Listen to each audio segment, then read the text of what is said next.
Quer uma análise isenta e parcial da série do X-Pirito? Vem com a gente porque nós não vamos evitar a fadiga. Tá começando mais um episódio de Papo Sem Boteco.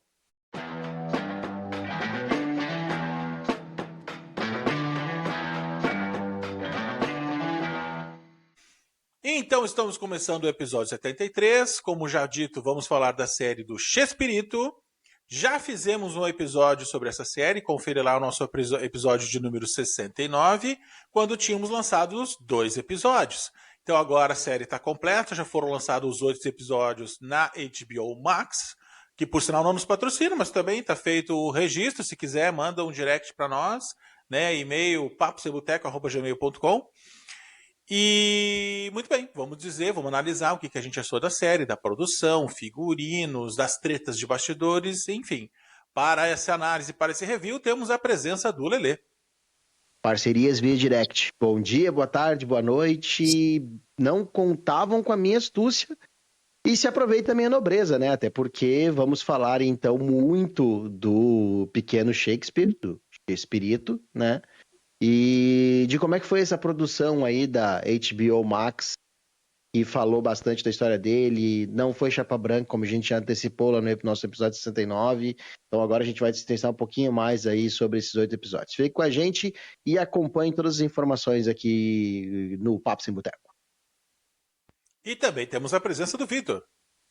Salve, Boteconautas! Bem-vindos a mais um episódio do nosso querido e amado Papo Sem Boteco. Fiquem com a gente aí que hoje a gente vai dar uma bela de uma pincelada aí sobre essa série. Isso. Bah, eu já vou aproveitar esse gancho que o Lelê deixou para nós, já vou começar por aí, porque quando a gente fez o episódio 69, nós dissemos exatamente isso, que parecia que a série não ia ser chapa branca. Mas agora, depois de ter visto todos os episódios, tudo bem, ela não foi chapa branca, mas ela deu uma passada de pano tremenda para as cagadas da vida do seu Roberto Gomes Bolanhos, sabe? Acho que a série conseguiu mostrar bem que em questão de criar personagens, criar os roteiros, de ter essa veia cômica, de fazer esse programa que todos nós amamos e faz parte da infância de tanta gente, né? Que foi sucesso no México, em vários países da América Latina, Peru, Colômbia, Venezuela, no Brasil, dispensa comentários. Que por sinal eles só foram descobrir mais tarde, né? Porque começou a passar no Brasil depois de vários anos, já tinha terminado lá no México. Mas então realmente ele era muito bom no seu ofício, né? Na sua tarefa principal. Escrever os roteiros dos episódios, fazer aquele humor leve, divertido, que as pessoas consigam se relacionar, curtir e aproveitar.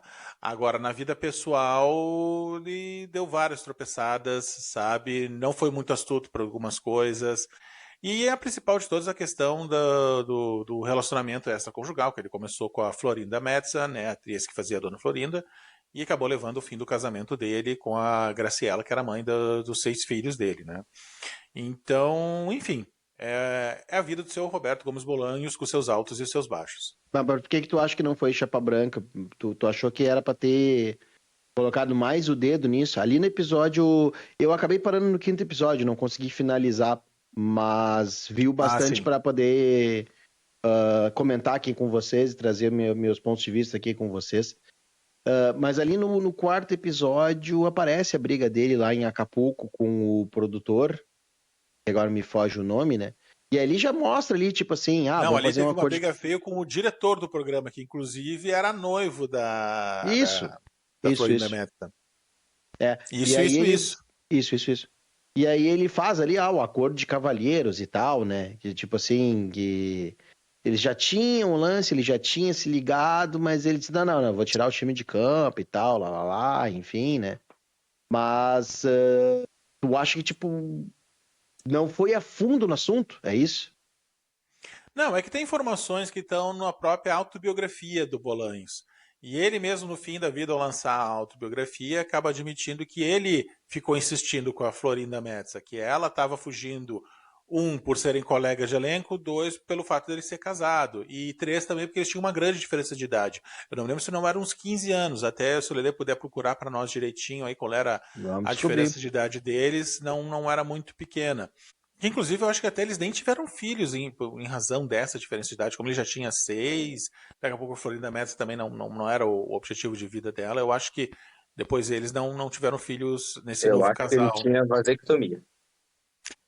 Isso, Vitor, realmente é mencionado em algum momento da série que ele teria feito a vasectomia, portanto, então, né, ele não poderia dar filhos para ela, eles não poderiam ter filhos juntos, e até ela fala como que, tipo, não dá muita bola, deixa que eu decido sobre isso, deixa que eu penso sobre isso não é uma coisa que tu tem que te preocupar. Quando eles finalmente decidem, tá, então vamos ficar juntos. Mas o que também é mencionado, e ela, Florinda Metza, já mencionou em entrevistas, que via que, por exemplo, nas tours, né, eles saíam para fazer tours para o interior do México, ou na Colômbia, no Peru, na Venezuela, que daqui a pouco saíam no corredor do hotel e as camareiras estavam saindo do quarto dele e se arrumando, sabe, com o cabelo bagunçado, ou que tinha fãs que não queriam só um autógrafo, ou só uma foto, ou só um abraço, queriam mais do X-Espírito, né, e algumas, pelo visto, conseguiram. Então ela meio que, não, aqui não dá, onde é que eu tô me metendo, esse terreno pantanoso, mas o que a série acaba não mostrando é que ele foi insistente. Não foi só ela, não foi só ele. Parece que ele ficou tentando cortejá-la, seduzi-la por um tempo até que, né, finalmente ficaram juntos. Bom, então a informação, eles tinham 20 anos de diferença. Ela é de 20 anos. 8 de fevereiro de 1949, a Florinda Meza, e o Roberto Bolões de 21 de fevereiro de 1929. Ela, 8 de fevereiro de 49 e ele 21 de fevereiro de 29. Então, eram 20 anos, exatos e os 20 dois de anos fevereiro. assim, e ambos eram de fevereiro, dias um do outro, né? E aqui ela falou em entrevistas que, embora ela desejava ter filhos, ela também respeitou a vontade do Bolanhos, que já tinha 6 filhos, né? Não insistiu. E acreditava que, devido à idade dela, não ia conseguir acompanhar de forma justa a criação de um bebê. Então também foi uma decisão dela tipo, desistir da ideia de ser mãe depois que ela optou por ficar com o Roberto Bolanhos. Eu acho que, inicialmente, a série, falando sobre esse ponto de ter sido, né, passadora de pano ou não, que a série ela é escrita pelos filhos da Graciela, né, com o Bolanhos, claro, mas eu digo os filhos da Graciela, né? Então, os filhos dela roteirizaram, escreveram, contaram a história, né? Eles contaram a história na versão deles, porque o pai deles já faleceu, né? Eu não acredito que os outros. Ah, não, eu acho que o seu Barriga, o Edgar Vivar, a Maria Antonieta de Las Neves, a Chiquinha participaram. Eu acho que deve ter tido sim um pitaco ou outro de história, porque como eles participam da série, então com certeza algum ponto eles devem ter, né, ó, contaram uma coisa aqui, contaram alguma coisa ali, de repente, sabe? Para ajudar, porque por isso que eles participam. E foram os únicos a se envolver. Então eu acho que os filhos, eles. Eu não sei se o intuito era guardar um pouco das coisas para ver como é que seria a reação do público e de repente lançar uma segunda temporada. Não sei se isso vai se concretizar ou não. Se a ideia era gerar, né, ainda mais repercussão, e tu vai manter agora o Chaves e o Chapolin por mais, pelo menos uns 10 anos ativo, entendeu? Tanto que hoje ele já é top 10 nas grandes plataformas, ele voltou para as plataformas. Todo mundo quer de novo assistir Chaves e Chapolin, simplesmente por quê? Porque a série, né, mexeu num vespeiro e trouxe isso de volta assim. E aí, claro, brindando a genialidade do próprio pai, né? Que o Gomes Bolanhos lá. Então a gente fala, isso é malhar em ferro frio. Falar sobre a genialidade dele, como ele desenvolve um personagem, ou escreveu uma sketch, ou um roteiro, enfim, não tem como, né? Então, é isso. E eu acho que os filhos deram sim uma segurada, até porque isso pode gerar processo, isso pode dar problema, isso vai dar muito disque-me-disque. Eles deram umas pinceladas, né? Foram bem francos em mostrar o porquê que o pai sai de casa, né? Em que momento isso sai, e o final, como o Lelê não viu ali o filme, mas eu vou falar, o final retrata isso, né? A volta dele para casa depois daquela turnê no Chile, né? Onde ele fica com a Florinda Meza, e aí depois, assim, tipo, ele vem na dúvida se ele quer ficar com ela ou não, e aí o sutiã dela vem na mala dele, né? E aí a camareira, né? A governanta, enfim, encontra e aí entrega para Pra Graciela, ela segura durante 1 ano isso. Num primeiro momento, a camareira tenta até esconder, mas chega uma hora, bah, patroa, eu tenho que lhe falar um negócio, isso tá me Entendeu? incomodando. E ela matou no peito por 1 ano, sabe? Tipo assim, pra ver até onde ia. Eu acho que ela aceitou ficar com ele por causa da família, né? Até que chegou num ponto que ela entendeu que ele já não fazia mais parte daquilo ali, né? E a história é contada pelos filhos, porque tu pode ver que na época em que ele sai de casa, em que eles rompem o relacionamento, os filhos já são grandes, então eles já têm um entendimento melhor do que acontece. E a vida Uhum. deles dali pra frente, né? Então a série, ela, ela é meio termo, na minha humilde opinião. Ela dá uma passada de pano legal, mas ao mesmo tempo ela dá uma malhadinha assim, né? Até porque, usando o que o Dodo sempre diz, né? Os mortos não falam, né? Quem fala pelos mortos são os vivos. Então, Não, e tinha tanta informação que já era de conhecimento público que ia ficar muito feio se eles fizessem a super operação passada de pano. Sabe? Se eles exato. tentassem ter tudo e apresentar ele como um santo imaculado e maravilhoso. Não, Não eles, ia eles, rolar. ten- eles tentam dar uma romantizada nele, pelo que eu vi, porque Sim. muitos dos elementos que ele colocou na série, colocou nas histórias, vieram da família ali, né? O não priemos cânico foi a guria que falou, quando ele tá tentando capturar a aranha, a filha. A filha Aham. conta a piada dele do Chapolin, não é Rorro, é Colorado.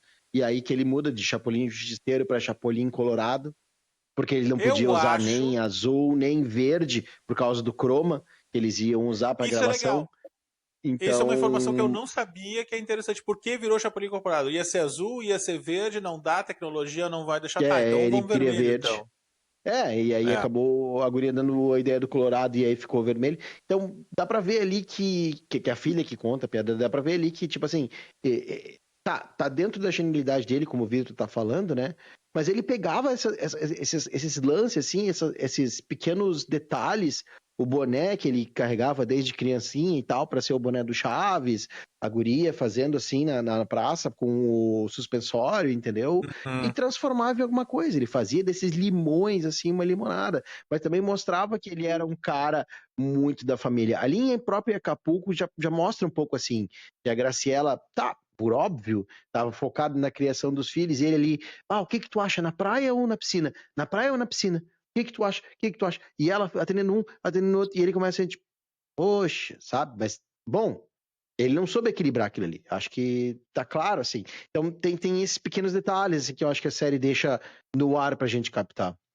Contraponto que mostra também que ele gostava dessa coisa de ser cortejado, desejado por outras pessoas, de ser o centro das atenções, porque daí os outros davam atenção, as outras, né, davam atenção pra ele se sentia maravilhado, ele se sentia. Pelos Então, dois, ele gostava da atenção das mulheres e gostava da atenção dos homens daquele nesse sentido, esse cara é o máximo, esse cara é um claro. gênio. Ele gostava da atenção de todo mundo, de todos os Porque tipos de como ele é, atenção. eu até posso, não sei se encaixa bem, mas ele como era um cara baixinho, e coisa, é aquela meio que aquela síndrome de Napoleão, né?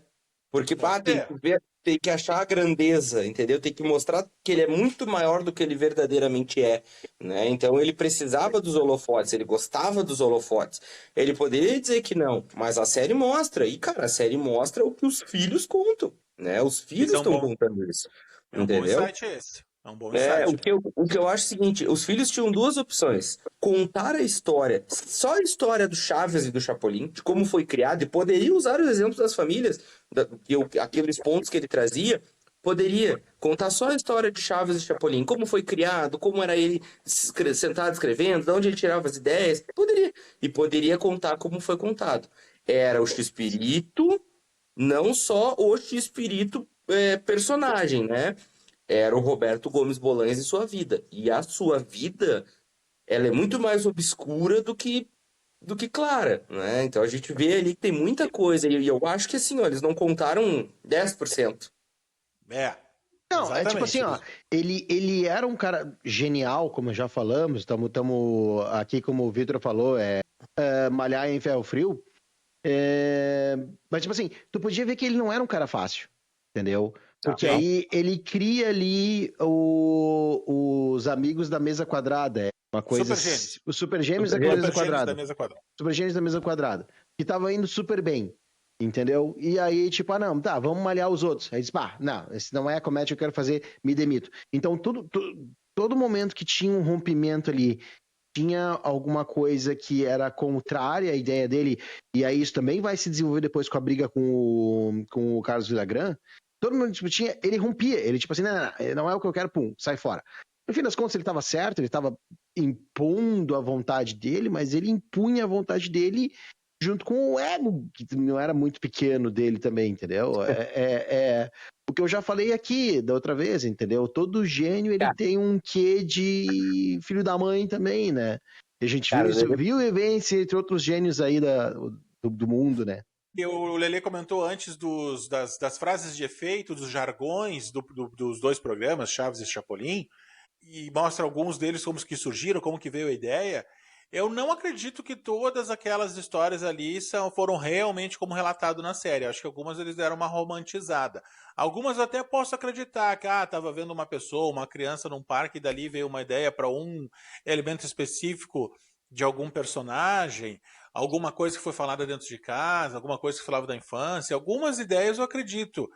Algumas das formas que foi contado na série acredito que possa ser verídico. Mas outros eu acho que eles deram uma bela romantizada. Eu não sei, eu tenderia a acreditar menos na história de como é que ele emplacou o Chapolin lá no Canal 8. E até quando eu tava assistindo o episódio, eu tava imaginando que, poxa, aí não queriam deixar ele gravar. Aí ele consegue lá com um amigo dele, um cara que deixou eles usar o estúdio escondido. E aí tinha um cara lá que foi ligar pro sindicato, que foi falar pro chefão lá, que era um filho da mãe, que não queria deixar eles gravar, e o cara chegou, isso aqui tá acabado, não sei o quê. E aí, eu achando comigo assim, quando eu tava vendo o episódio, tá, beleza, agora ele vai mostrar pro cara, o cara vai assistir, vai gostar e vai ficar. Aí o dono da empresa, o tal do Vargas lá, não, marca isso aí como roxo, isso aí é ou com vermelho, eu acho que era. Descarte. Pra descarte, pra pagar. E beleza. E aí ele saiu, o cara Ele largou troca a bolinha da o cara largou o carrinho e ele vai lá e troca a marquinha. E isso é romantizado, né? Porra, isso é totalmente hollywoodiano, entendeu? E eu acreditaria menos nessa cena, embora, tipo assim, pode ser que tenha acontecido dessa forma, do que ele ter pego os elementos das pessoas, entendeu? Da filha dele ter contado a piada, da filha dele ter feito a brincadeira do lance de piadas que ele falou, não criamos pânico, não criamos cânico. Que no espanhol troca bem as letras, né? Dá pra ver. No português é que teve que moldar, né? Então, enfim. Mas pode ser. Nós assistimos do som original em espanhol e muitos dos jargões eram bem parecidos no espanhol com o português. Não deu muito trabalho fazer a tradução.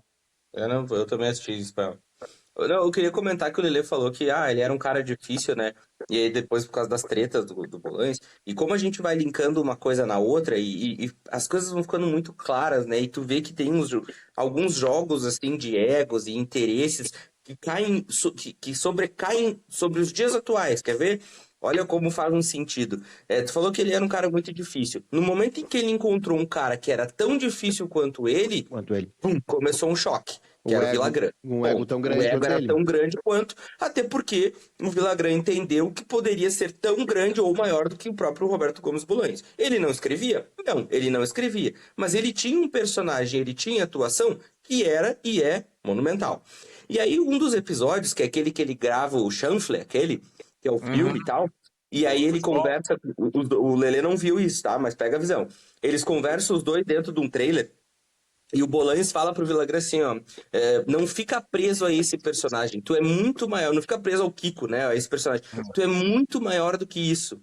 Aí ele olha pro Bolaños e diz, tu já acabou? Então tá. E ele sai. E aí tu vê que há 2 semanas atrás, o Kiko com 81 anos estava em cima de um palco ainda como Kiko. Cara, não venha me dizer que alguém do Kiko, da produção do Kiko, não pegou isso aí e disse pra ele, vai lá, vamos fazer um último show, vamos com 81 anos vestir o personagem de novo e mostrar que tu continua com o personagem e vamos lotar, porque isso vai lotar. E lota, porque ele é uma atração que lota. Cara, o troço é muito desenhado. Tá ali, é só querer ver, velho, não tem como. Mas ele, pelo que tu tá falando, ele optou por ser o ator de um filme só. né? Tem muito ator aí, por exemplo, que a gente vê que o cara é versátil, o cara pega qualquer filme, o cara entra em qualquer filme, o cara faz qualquer filme, e às vezes ele ganha o próprio filme, o filme vale a pena por causa do ator ou da atuação. Agora, o Carlos Villagrán poderia ser um ator de vários filmes, mas optou ser, no caso, personagens, e vamos colocar aqui, personagem criado pelo Bolanhos, né? E eu acho que aí é onde o Bolanhos tem a razão dele, entendeu? Que tipo, o Carlos Villagrán queria colocar o dedo dele no personagem, mas o personagem, a história, a escrita, toda era feita pelo Bolanhos. Isso aí o cara sabia quando entrou. Então ele quis mudar a regra no meio do jogo. Então, tipo assim, esse personagem criado pelo Bolanhos foi o que ele fez a fama e fortuna dele, e ele poderia ter sido mais, ele poderia, tu já usou essa frase, Vitor, ele poderia ser um 10 e optou pro resto da vida ser um 7, 8, tá bom. Tem um fato relatado, a questão do processo, que é verdade, porque daí o Bolanhos, tá bom, tu quer sair, tu quer continuar fazendo o personagem, faz. Mas no final dos programas apareça nos créditos o meu nome como criador do personagem. É só isso que eu te peço. E o Villagrán não aceitou. Não, o personagem é meu. Tudo bem, tudo da vida, tu faz, mas quem criou, quem escreveu, quem planejou fui eu. E ele tá correto. E aí ficou. Nesse ponto o Bolanhos estava correto, nada a reclamar. E aí o Villagrán saiu, processou que não, o que é meu personagem, eu vou fazer, eu vou acontecer, não preciso acreditar, e o Diabo 4, e perdeu o processo, e aí ele teve que botar o rabo entre as pernas e começar a botar no fim dos programas dele. Ele não voltou, mas começou a botar no fim dos programas deles por força do processo, né? Tá? O personagem criado por Roberto Gomes Bolanhos. Né? Pra te ver como era claramente ali um conflito de egos, entendeu? Claramente um conflito de egos. Sim. Mas falando um pouco assim da série, eu acho que ponto baixo da série é essa linha do tempo Christopher Nolan que eles tentaram dar pra série. Tipo assim, vai pra 29, volta pra 70. Vai pra 72, volta pra 56. Vai pra 57, sabe? Isso é muito ruim. Eu acho... Tá, eu até não acho ruim. Eu acho fraco. Eles poderiam, tipo assim, se tivesse pegado um episódio ou cada episódio pra destrinchar cada fase, talvez o episódio fosse ficar maçante. A ideia de contar a história por partes tenta criar essa sinergia dentro da série, entendeu? Do tipo, fala uma parte, fala outra, fala uma parte, fala outra. Só que e isso te prende, não te dá sono na série, porque te obriga também a prestar mais atenção. Mas também, tipo assim, poderiam ter feito menos, não precisava ter exagerado tanto. Tem episódio que tem 3, 4 saltos, entendeu? Eu acho que a produção da série poderia ter, tipo assim, não, tá, a gente quer prender a nossa audiência, vamos fazer um estilo Nolan aqui, né, que o Nolan adora essas linhas, o tempo variado, mas poderiam ter dado uma otimizada melhor, assim, minha visão, entendeu? Acho que é um ponto fraco da série, falando em produção da série, que me desagradou um pouco, assim, sabe? Eu vi a informação também que eles queriam fazer mais episódios, de 15 a 20. E aí o que eles conseguiram foi a aprovação para fazer 10. Ou talvez tenham filmado muita coisa e depois, na hora de fazer a edição e moldar os episódios, montar os episódios, tiveram que fazer uns cortes a facão, e aí por isso talvez algumas coisas a gente acha que faltou uma fluidez na forma de contar a história. Pode ser isso aí também. Mas eu assino contigo. Não, assino contigo. A gente já tinha até mencionado lá no primeiro episódio que falamos sobre o Sete Espírito, que esses saltos temporais é que não estavam muito bom, não. E não melhoram. No final da série. E sobre o que eu falei no nosso episódio 69 lá, sobre produção de personagens, esse eu vou fazer uma retratação.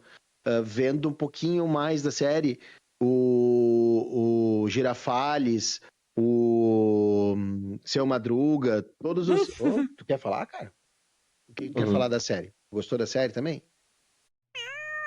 A produção, a caracterização do Girafales, do Ramon Valdez lá, do Seu Madruga, estavam muito bem feitas. Eu acho que até que a personagem que tipo assim, que menos parece é a própria Florinda Medza. Eu acho também. Entendeu? A atriz foi a que menos conseguiu entrar pra dentro. Os outros que eu achei que estavam menos, não, de fato eles estão muito bons. Mostra a cena ali que o Roberto Gomes estava indo atrás lá do Seu Madruga, lá do Ramon, gravando um filme para ele fazer parte lá da mesa quadrada, né? E aí ele vai, enfim, então ali tá parecendo bem a caracterização ali, Seu Madruga, mostra ele lá em Acapulco, então tipo, ali, esse trabalho que eles fizeram de caracterização dos atores, fantástico, assim, essa produção acertou muito bem, assim. Eu acho que o Edgar Vivar também ficou assim, nota 6,5, 7, não achei tão Seu barriga. parecido. Ele é o Não tá segundo ruim. menos parecido. Não tá ruim, mas um dos menos bonzinhos. Assim. Realmente, acho que quem menos tá parecido é a Florinda Metza. Uma coisa a adicionar sobre o Alberto Bolanes, tipo assim, porque eu comentei que ele pegava esses elementos da família, pegava esses elementos de casa, dentro da genialidade dele, pegava frases soltas e juntava e fazia isso, mas ele também era um cara agregador, porque, pô, ele colocou o irmão dele para trabalhar ali como Godines, colocou um outro irmão também para trabalhar ali na produção, entendeu? Então, ele mistura essa questão de lembrar de onde ele saiu, dos perrengues que ele passou para chegar onde chegou, mas também ele talvez ele tenha se vislumbrado demais quando chegou lá em cima, e aí não soube lidar, e aí acontece todo esse forrobodó aí que a gente tava falando, essas tretas que ficaram, né? Ó, separamos essa informação aí, o Vitor já tinha adiantado 10 minutos atrás, que, tipo, Fala em Chaves, tá no ar, tá no Streaming X, foi pro Streaming Y, estreou no Netflix recentemente, inclusive no Prime Video eu tinha visto que não tem só Chaves e Chapolin, tem o programa do Chespirito, como passava no México originalmente, e aí com as sketches da Turma do Chaves e da Turma do Chapolin. E aí, tá liderando em vários lugares. E, inclusive, na semana passada, aconteceu uma coisa muito curiosa aqui em casa. A nossa filhada, que tem 7, 8 anos, veio aqui, daí a Aline, vamos ver um filme. Daí ela, Dinda, sabe o que eu queria ver mesmo? Eu queria ver Chaves. Aí nós dois ficamos, como é que é? Tu quer ver Chaves? Eu queria ver Chaves. Então, isso também ressoa com algo que a gente comentou no episódio 69, né? Que o Bolanhos acertou tanto na criação desse programa e desses personagens que eles realmente são atemporais. E hoje nós vimos essa notícia de que chegará no Prime Video um documentário agora com a visão da Florinda Metza. Também é algo que comentamos da outra vez que falamos sobre a série Chespirito, que era interessante ter a versão dos outros. Porque, inclusive, a Florinda Metza e o Villagrán foram os únicos 2 membros do grupo que tiveram seus nomes modificados. Né? Não, na série ela é chamada de Meg e o Carlos é chamado de Marcos. E é o outro sobrenome, não me lembro qual é. Né? Porque eles sabiam que era problema. Tanto é que tem ameaça de processos, enfim, a Florinda Metza já falou que vai processar, o Villagrán falou que vai processar também, porque os dois são retratados como se fossem os vilões da brincadeira toda. Então, acho que vai ser interessante. Fiquei curioso para ver quando chegar esse documentário no Prime Video ainda esse ano, no mês de setembro, né? E aí é aquele velho ponto. Tudo é dinheiro. Porque se não fosse só por dinheiro, por que esse documentário não sai na HBO também? Que a HBO produziu o outro. Por que agora vai trocar de plataforma? Por que agora o Prime Video vai produzir, vai lançar, enfim, já fez tudo? Tudo tá aqui, ó. Tá tudo envolvido na grana. Não adianta. Dinheiro e ego também, né? É se afetar e aí querer mostrar o outro lado, né? Tem um pouco dos dois. E não só. E deve ter também, exatamente, o orgulho ferido. O HBO deu voz pros filhos do Bolan e falarem mal de mim. Eu não vou falar no HBO, vou falar noutra plataforma. Porque não tem isso também. É tanto orgulho ferido, porque, tipo assim, tu percebe no documentário que eles não são nem um pouco vilões. Entendeu? Mas eu tenho plena certeza. Não tem um vilão na história. Eu tenho plena certeza que eu acho que eles retratam pior. Eu acho que foi pior retratado, foi mais retratado como vilão, como FDP do grupo, o Villagrán do que a Florinda Metza. Esse aí não vai falar. Eu tenho certeza que ele não vai fazer documentário, não vai falar, não. Posso estar equivocado, mas se eu tivesse que apostar as minhas fichinhas, eu acho que esse aí vai ser o único que vai exercer o direito de ficar em silêncio. Entendeu? Ele não tem uma Ele já deu, né, uma declaração. Ele já deu uma declaração de que o trabalho dele fala por ele, de que ele não viu a série, que ele não vai ver, que... Claro que acabamos de dar um ponto importante. Tudo é a plata. Daqui a pouco a Florinda Metza vem e malha o cachorro mais um pouco... Aí com certeza vão chegar nele e vão dizer, quanto tu quer? Entendeu? Porque todo mundo tem seu preço. Todo mundo tem. E mais uma vez, mais uma vez vai acontecer o quê? Hoje ele vai ser o último a falar, entendeu? Porque daí começou com os filhos no primeiro documentário, daí veio a Florinda agora no segundo, daí daqui a pouco vem ele com um Uhum. documentário dele, com a visão dele, entendeu? O tamanho disso. Eu É. não sei até que ponto eles estão fazendo disso um show, né, para se promoverem também, e até que ponto eles de fato estão querendo saudar a memória do Bolanhos. E aqui, né, da parte, né, eu falo saudar a memória dele, da parte a qual eu chamo ele de gênio pelo que ele criou, né, não Sim. pela vida pessoal. Isso eu não acho ele um gênio, mas pelo que ele criou, eu acho ele um gênio. Eu ainda tô um pouco meio assim, sabe? Eu tô tentando entender até que ponto isso é de fato uma homenagem, né, um saudosismo, e até que ponto isso aí é La Plata, vamos criar um monte de coisa agora, então vamos botar tudo no ventilador? Então vamos, tu vai falar, eu vou falar, e aí cada um falar de um lado e deu, entendeu? E vamos pros processos, etc. Então, não sei. Muita água pra rolar aí, eu acho. Aproveitando para falar sobre essa questão dos relacionamentos, agora falar dois que se davam muito bem, a Angelita, que fazia a Bruxa de 71, e o Ramon Valdez, né? Os Ela era personagens tinham essa apaixonada por situação ele. complicada em tela, mas os atores eles se davam muito bem, e diz que ela ficou arrasadíssima quando o Ramon Valdez faleceu. Eles estão enterrados lado a lado. Sim, eu vi essa informação. Estão enterrados lado a lado, né? O cemitério lá, enfim, Sim. as covas, enfim, lá estão uma lado da outra. Eles eram muito amigos, eu acho que de fato ela gostava muito dele, né? E Eu acho nenhum dos que dois tinha criou-se ali uma relacionamento? amizade muito verdadeira. Acho que não. Acho que eles não tiveram Não, não, relacionamento. nunca tiveram. Eles nunca tiveram. Pelo menos não que tenha vindo a público, né? Mas Não, acho que não. eles É, não não tinha tinham um vida pública. relacionamento com outras pessoas. Ela com outro alguém e ele com outro Eu alguém. vi, eu tava lendo esses dias nesses Sim, fóruns do Chaves aí, o Seu Madruga foi casado 3 vezes, com 3 esposas diferentes. sim. Nossa. Né, ele foi casado 3 vezes com 3 esposas. É, tá, não Ah, teria e sido um claro, casamento de pessoa. Agora eu me dei por conta do que eu falei. Ah, Boteconauta, Leonasmo. às vezes acontece, às vezes Acontece. acontece, a gente erra, Boteconauta faz parte, às vezes a gente fala umas coisinhas que não faz sentido. Tá, e como é que eles foram enterrados juntos? Me fez lembrar a história lá Não, do... juntos não, Não, tá, lado a lado lado. a lado. Me fez lembrar a história lá do Viggo Mortensen, do Billy Boyd, do... Meu nome do Ele Ah, morreu, ator lá, simples, que... ele morreu primeiro, ela morreu depois, e quando, né, ele deve ter pedido, né, para que ficasse ao lado do Ah, mas é que tem túmulo que ter uma dele. autorização da família. É isso mesmo que eu ia comentar, porque, por exemplo, assim, Mas isso deixa eu só provavelmente houve. Deixa eu fazer uma referência rápida aqui pro Boteconauta. Na história do Senhor dos Anéis, o Merry, o Pippin e o Aragorn são sepultados todos juntos.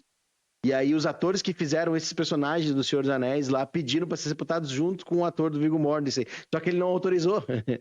E aí É, agora o me que, fez lembrar justamente isso. Tá, então como é que a família do Ramon Valdez autorizou ela a ser sepultada ao lado dele? Então foi isso que aconteceu. o que eu não sei, acho assim, ó, tão absurdo assim. Daqui a pouco ela fez um pedido, assim, um dos últimos pedidos, a família respeitou e beleza. o Assim, que eu sei é o não é seguinte, comum, mas não acho impossível.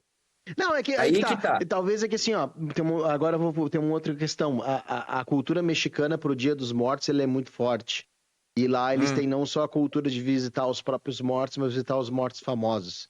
E talvez hum. nesse sentido, para quem fosse visitar o túmulo de um, já visitar o túmulo do outro, um do lado do outro, poderia ser uma vantagem lá para.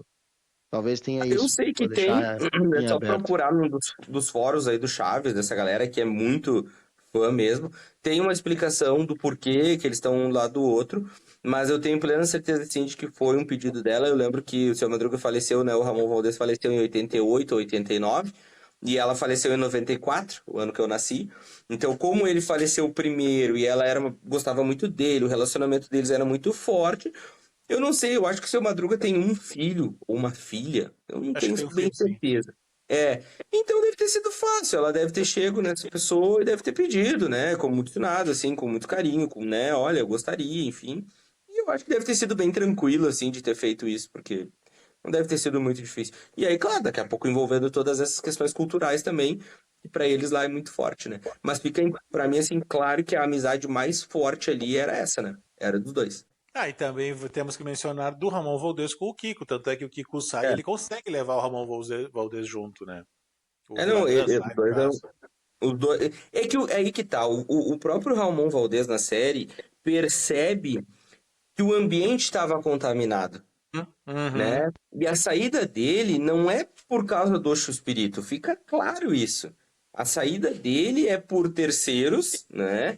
E porque também ele tinha amizade com o Bochechudo, assim como ele entendia que era um cara que era famoso, era um cara que tinha uma visão gigantesca na América Latina e que ele continuaria no foco, né? Sua Madruga continuou no foco, tanto que é adorado até hoje, né? Sim. Então, eu tava vendo esses dias também que tem uma premiação, eu acho que foi em 2014, 2000 eu não me lembro bem, 2012, por aí, que o Bolanhos e o Villagrán, né, o Villagrán sobe ao palco, né, enfim, abraça o Bolanhos e pede desculpa, assim, pra ele. Os caras fazem uma tradução, assim, né, tipo uma leitura labial e fazem uma tradução dele pedindo desculpa por todo aquele tempo que eles ficaram sem se falar, não sei o que e tal, enfim. Se foi uma coisa de coração, se foi uma coisa verdadeira de ambos os lados, bom, não sabemos. Tem registros? Tem registros, né? Tá lá registrado. Tu pode ter dito, não, tranquilo, né? Passou e tal. Se foi de coração, a gente não sabe, né? Mas, como eu já disse, eu tenho plena certeza que quando o Villagrán faleceu, vai ser velório, assim, tipo, estilo que foi o do Bolanhos, né? Lá ele é tão adorado quanto, não tenha dúvida disso, né? Ficou nítido que os dois são gigantescos, assim, ó, gigantescos. Muito monstros, a série mostra isso, mesmo a família do Bolanhos fazendo a série em volta do pai, eles não deixam de mostrar que, de fato, o Villagrán, ele era muito talentoso e ele era muito amado pelas pessoas, entendeu? Ele tinha o apreço, assim, dos públicos, naquele episódio de Acapulco, quando eles chegam no hotel, sabe? Tipo, as pessoas gritando o nome dele, enfim. Claro que é pra retratar o ego, mas eles não deixam de mostrar isso também, né? Então, deixa eu trazer informação aqui para o Boteconauta em primeira mão. Eu tava meio certo. Sim, o local do túmulo de ambos virou um local de peregrinação dos fãs. Esse é um motivo. E aqui temos fotos da lápide de ambos, Ramon Valdez e a Angelita Fernandes, um ao lado do outro. E sim, quando tem visitação lá, virou um local para os fãs ver, e foi um pedido dela, e a família resolveu atender o pedido dela e sepultar. Eles eram muito amigos, passavam muito tempo juntos de fato, mas foi só isso, nunca tiveram nada além disso. Então a história de Fumavam um fato cigarro junto, aquela coisa arada. isso aí. Interessante tu mencionar essa questão do cigarro, né? Porque, claro, a série retrata um momento temporal num espaço geográfico específico, né? Então, realmente, naquele período lá no México, o pessoal fumava pra dedéu. Pra nós chega a ser estranho, sabe? Era um na bunda do outro, como a gente diz, um cigarro atrás do outro. Era aqui, ó. Não, chega a ser, dá uma agonia de ver, a gente quase sente o cheiro aqui na sala de casa, cara, né? Era muito. Pô, o Nosso pai, X-Espírito, né? para escrever uma sketch, É, fumava uma carteira de cigarro. nosso E aí ali no quarto episódio também apareceu ele fazendo essa gravação escondida do primeiro episódio, do episódio piloto do Chapolin, né? Que deu certo, tanto que o programa foi aprovado. Ele começa até com o Chapolin, ele começa com os super gênios da mesa quadrada, depois o Chapolin, depois o Chaves, né? A escalada dos personagens do Bolanhos é essa. E me chamou a atenção, cara, que a entrada do Chapolin manteve-se a mesma por todos os anos da série. Embora, tá, não tem tantas temporadas, né? Mas, tipo assim, no piloto era aquele escudo do Chapolin grandão que aparecia na tela. E a entrada que nós víamos quando a gente assistia era o escudo vindo crescendo na tela também. Sempre foi quando tu assistiu o Chapolin, sempre era o escudo do Chapolin aparecendo. Tipo, pô, legal, assim, sabe? Desde o original, claro, mais rudimentar, mais simples, né? Até o que depois foi feito mais elaborado, mais produzido. A entrada do Chapolin sempre foi a mesma. Isso eu achei bacana, assim, foi bem retratado, assim, na série. Não, e o Dr. Chapatin também era um personagem importante, que eu acho que tinha o quadro dele, tinha as sketches Sim. dele, né? Sim, Era o Dr. outro também. Chapatin alavanca ele também, né? Aparece ali ele ensaiando como Dr. Chapatin com um saco. Vamos Isso. botar um saco de papelão na mão. Pegou uma roupa qualquer e tal, um não sei o que qualquer. Tipo, beleza, Isso, virei o Dr. isso. Chapatin. Começando a caracterização, exatamente. Então, por finalizar, minha análise final da série, eu acho que a série é legal, é bacana, vale a pena ver. Especialmente assim, ó, nos últimos episódios, o Lelê não viu ainda, veja, que daí eles refazem o finalzinho de Acapulco, que eles estão na beira da praia e se despedem um dos outros. Ah, meu, não teve como, me emocionei ali, me emocionei. E também acho que no último episódio que eles refazem a música aquela da vizinhança, né? Aparece Ah, todos os atores caracterizados, também foi outro momento ali que, pô, foi um negócio que fez muito parte da nossa infância, então não teve como não me emocionar, não deixar cair algumas lágrimas. Assim, a série é bacana, nota 8,5. Vale a pena ver, vale a pena acompanhar. São só 8 episódios, curti, achei bacana. Eu vou comprar essa de ti, até porque pelo que eu vi da série, exceto essa parte que eu acho que não me agradou muito, que é a questão dos saltos temporais, mas em matéria de produção, de história, de tudo assim que tô vendo da série, tá me agradando bastante, sim, eu vou finalizar ela em breve. Eu fecho contigo, eu fecho com uma série nota 8, assim, acho que ela tá indo muito bem e tende a finalizar muito bem, né?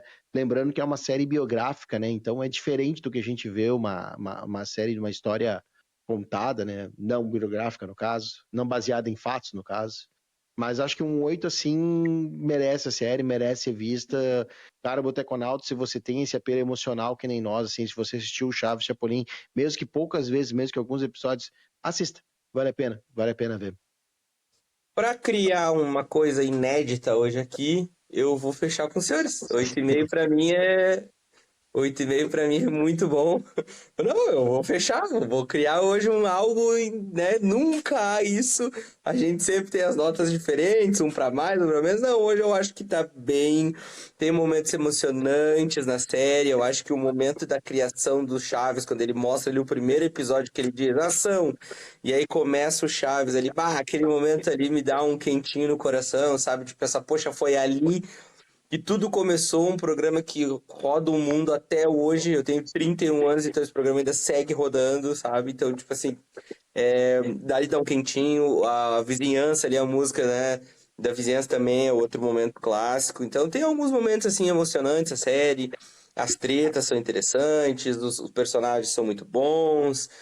Quem sabe vem uma segunda temporada, quem sabe agora com a história da Florinda mesmo falando também, vai vir alguma coisa por aí. 8,5 é uma nota bem justa, acho que vale sim muito a pena assistir. Acho que você, Boteconauta, deve assistir sim, porque se você não assistiu Chaves, se você não assistiu Chapolin, alguma coisa de errado não está certo. E com isso vamos encerrando esse episódio, mas não sem antes mais uma vez agradecer o apoio de Ponsônio Odontologia, que patrocina e apoia e divulga esse programa. Muito obrigado, doutora Aline. Você que está precisando fazer clareamentos, aparelho, precisa fazer um tratamento de canal, outros serviços odontológicos, entre em contato pelo WhatsApp que está aí na tela. Tem também o QR Code que você aponta e vai para o mapa para a localização e como você se desloca até o consultório lá na rua Souza Lobo, na cidade de Porto Alegre. Obrigado, Ponsone, pelo apoio. Obrigado você que assistiu até o fim. Um forte abraço. Querendo mandar uma sugestão de pauta, conta pra gente no Instagram e no YouTube, @Papo Sem Boteco. Vai ser um prazer pesquisar sobre esse assunto e botar ele na tela e ainda mencionar, fulano sugeriu esse assunto e hoje estamos abordando. Manda lá, estamos aguardando sua mensagem. Um forte abraço e até o próximo episódio. Palma, palma, palma, não priemos cânico. O Papo Sem Boteco encerra por aqui hoje, mas nós prometemos voltar no nosso próximo episódio.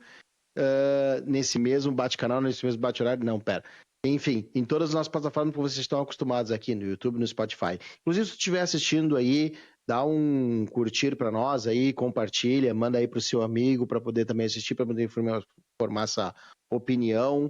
Assistam a série, volta aqui, comenta com a gente. Segue lá, @Papo Sem Boteco. Um forte abraço e até a próxima!